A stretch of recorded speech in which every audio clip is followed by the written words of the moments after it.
Jai Hind friends, welcome on this video.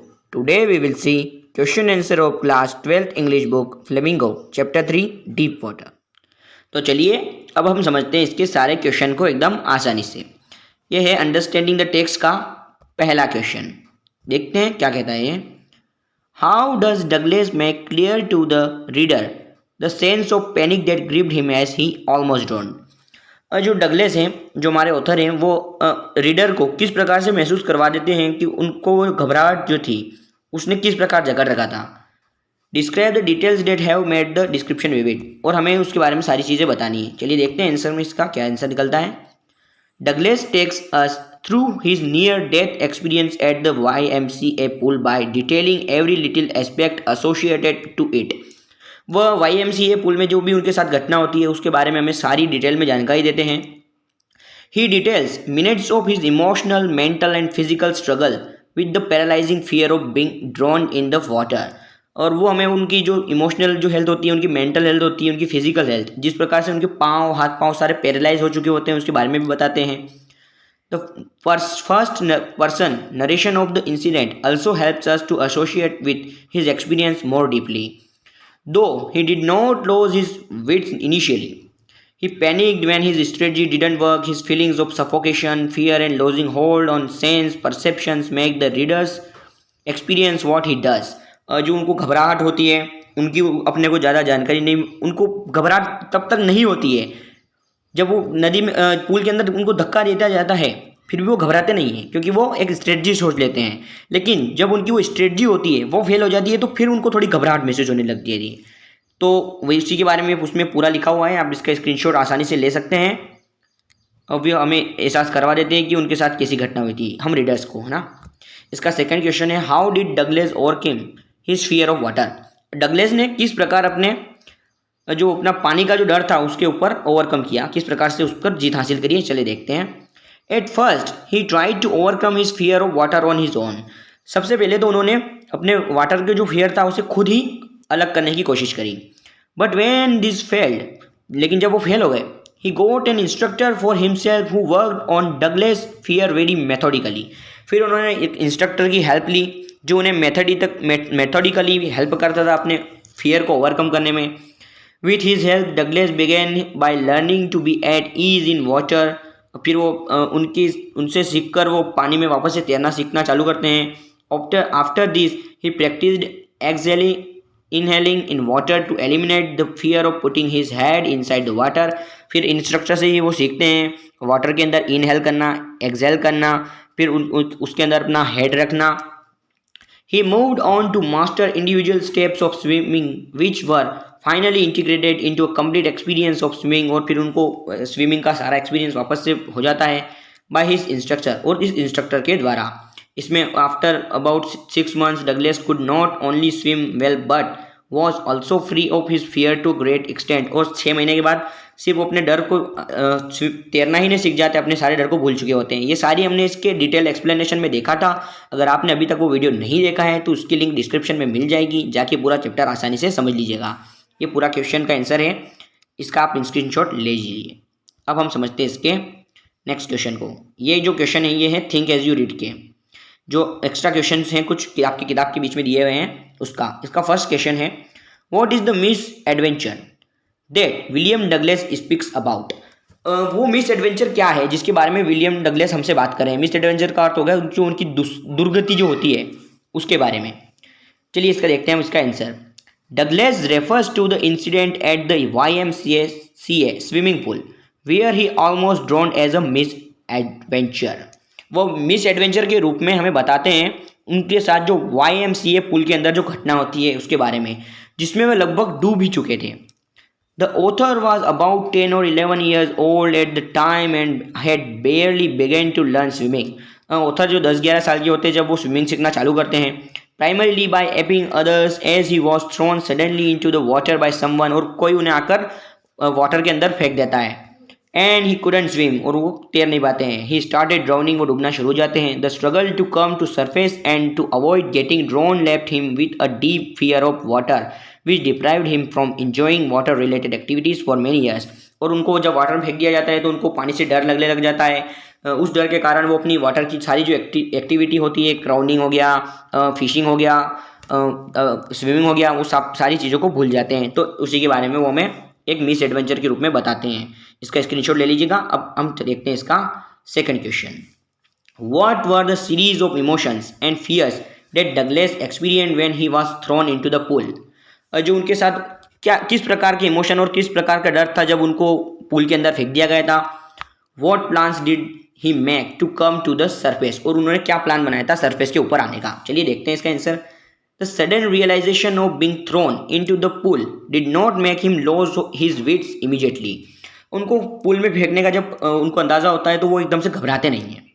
Although frightened, he thought of a trick to come up to the surface but couldn't execute it successfully. लेकिन वो एक तरीका सोचते हैं कि pool से बाहर किस प्रकार निकल सकते हैं। वो सोचते हैं कि वो बिल्कुल सरफेस पर जाके जोर से स्प्रिंग की तरह जंप करेंगे तो ऊपर आ जाएंगे, लेकिन उनका प्लान जो होता है वो एकदम से सक्सेसफुली नहीं होता है। He panicked and felt suffocated by the water. और वो पानी के अंदर घबरा जाते हैं, उनकी सांसें फूलने लग जाती है। His sense perception gave way.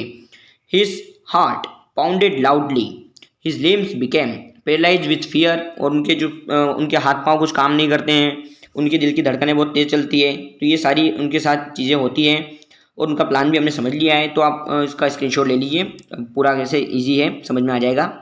अब हम देखते हैं इसका थर्ड क्वेश्चन। ठीक है, how did this experience affect him? ये जो उनका एक्सपीरियंस था उसने उनको ऊपर क्या इफेक्ट किया। इसका बहुत बड़ा इफेक्ट पड़ा था, हमने चैप्टर में आसानी से समझा था। चलिए वो समझ लेते हैं इसके आंसर में। The near death experience of drowning had a very strong impact on his psychology. उनकी साइकोलॉजी के ऊपर इसका बहुत स्ट्रॉन्ग इफेक्ट पड़ा था। He was deeply perturbed and shaken by the whole experience. वो बिल्कुल एक तरह से घिर चुके थे उस एक्सपीरियंस से, क्योंकि वो जब भी वाटर के अंदर जाते थे तो उनको डर लगने लगता था। उनकी वही बचपन की याद जो होती थी उनको याद आ जाती थी। A haunting fear of water, water से उनको बहुत डर हो चुका था, तो वो कुछ भी अपनी पसंदीदा एक्टिविटीज़ नहीं कर पाते थे। To control of his physical strength and emotional balance for many years as he couldn't bear being surrounded by water, he was deprived of enjoying and any related activity. इसका स्क्रीनशॉट ले लीजिएगा। तो उनका experience उनके ऊपर जो बहुत बुरा इफेक्ट पड़ा था। अब हम समझते हैं इसके फोर्थ क्वेश्चन को। Why was Douglas determined to get over his fear of water? जो डगलेस होते हैं वो अपने इस पानी के डर पर जीत हासिल करने की क्यों सोचते हैं। देखते हैं इसका आंसर क्या होता है। Douglas regretted being deprived of enjoying water activities like canoeing, boating, swimming, fishing etcetera. जो डगलेस जो होते हैं ऑथर, उनको अपनी जो सारी पसंदीदा एक्टिविटीज़ होती हैं, कैनोइंग, बोटिंग, स्विमिंग, फिशिंग, इन सब को न कर पाने का खेद प्रकट होता है।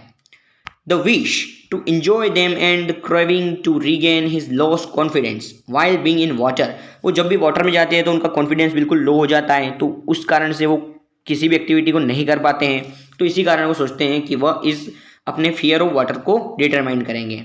Made him try every possible way to get rid of his fear. He was finally able to overcome this mental handicap by getting himself a swimming instructor and further ensuring that no residual fear was left. और वह instructor की help से अपने इस डर पर काबू पा जाते हैं। तो हमें भी अगर हमें कोई डर होता है तो उस पर काबू पाने की कोशिश करनी चाहिए, न कि उससे हार माननी चाहिए। चलिए अब हम समझते हैं इसके नेक्स्ट क्वेश्चन को। How did the instructor build a swimmer out of Douglas? जो इंस्ट्रक्टर को जो हायर करते हैं उसने डगलेस को किस प्रकार से एक स्विमर बनाया। तो चलिए देखते हैं हम इसका पूरा answer. The instructor work gradually on Douglas psychology, moved on to his physical movements and then integrated each part to build a swimmer out of him. जो फर्स्ट इंस्ट्रक्टर होता है उन्हें फिजिकल रूप से और साइकोलॉजिकल रूप से दोनों तरफ से दृढ़ बनाता है। Initially, he made Douglas swim back and forth across the swimming pools so that he could get used to it. और जो इंस्ट्रक्टर होता है वो उन्हें पूल के अंदर ऐसे ही नहीं छोड़ देता है, उनको एक रस्सी के थ्रू बांधता है उनको, जैसा कि हमने पूरा इस चैप्टर के अंदर समझा था। उसके बाद उन्हें पानी के अंदर सांस लेना, सांस छोड़ना, उसके अंदर अपना सर रख कर किस प्रकार से तैरना, जो तैरने की सारी जो एक्टिविटीज़ होती है वो भी सिखाता है। तो इस प्रकार उन्हें वो इंस्ट्रक्टर हेल्प करता है। यही है सारा इस आंसर के अंदर, आप इसका स्क्रीनशॉट ले लीजिएगा। अब हम समझते हैं इसके नेक्स्ट क्वेश्चन को। How did Douglas make sure that he conquered the all terror? और जो डगलस होते हैं, जो ऑथर है, उनको किस प्रकार से एहसास होता है कि उन्होंने अपने पुराने डर पर काबू पा लिया है। चलिए, उनको एक बार वैसा होता है कि यार मैंने इतनी सारी चीज़ें सीख तो ली है, लेकिन क्या मैंने अपने डर को ऊपर काबू पाया है कि नहीं पाया है। तो फिर वो देखते हैं, क्या देखते हैं, चलिए देखते हैं इसके आंसर में। Even after the swimming training was over, Douglas was not confident about his swimming or that he had overcome the fear। जब डगलस ने सारी स्विमिंग ट्रेनिंग ले ली तो उसके बाद उनको खुद के ऊपर कॉन्फिडेंट नहीं था कि क्या वो अपने पुराने डर को भुला चुके हैं। He was determined to completely get rid of it forever। He swam alone in the pool। फिर उन्होंने इसके ऊपर काबू पाया नहीं पाया है तो इसके वो देखने के लिए वो पूल के अंदर अकेले तैरते हैं। He went to Lake Wentworth, और वो वेंटवर्थ की झील में भी तैरने के लिए जाते हैं। There he tried every possible stroke he had learned, और वहाँ पर वो सारी टेक्निक्स ट्राई करते हैं जो उन्होंने सीखी थी। Fought back the tiny vestiges of terror that gripped him in middle of the lake। और उनका जो डर, जब वो झील के बिल्कुल मिडिल में जाते थे तो उनको वापस से अपना वो डर याद आने लग जाता था, तो उसके ऊपर भी उन्होंने ओवरकम किया। Finally in his diving expedition in the warm lake he realise that he had truly conquered his old terror. और जब वो गर्म झील के अंदर पानी में भी तैरने जाने लगे तो उनको एहसास हो गया कि उन्होंने अपने पुराने डर के ऊपर काबू पा लिया है। ये हो गए हमारे सारे क्वेश्चन। एक वीडियो में इसके कुछ और एक्स्ट्रा क्वेश्चंस आएंगे। तो अगर आपको ये वीडियो पसंद आया है तो वीडियो को लाइक कीजिएगा, इस वीडियो को अपने दोस्तों के बीच अधिक से अधिक शेयर कीजिएगा। और अगर आपको कुछ चीज़ समझ नहीं आती है तो कमेंट बॉक्स में ज़रूर लिख दीजिएगा। और फिर भी कुछ समझ नहीं आता है तो आप हमारे टेलीग्राम ग्रुप को ज्वाइन कर सकते हैं, हमें इंस्टाग्राम पर भी फॉलो कर सकते हैं। दोनों की लिंक आपको डिस्क्रिप्शन में मिल जाएगी। Thanks for watching this video.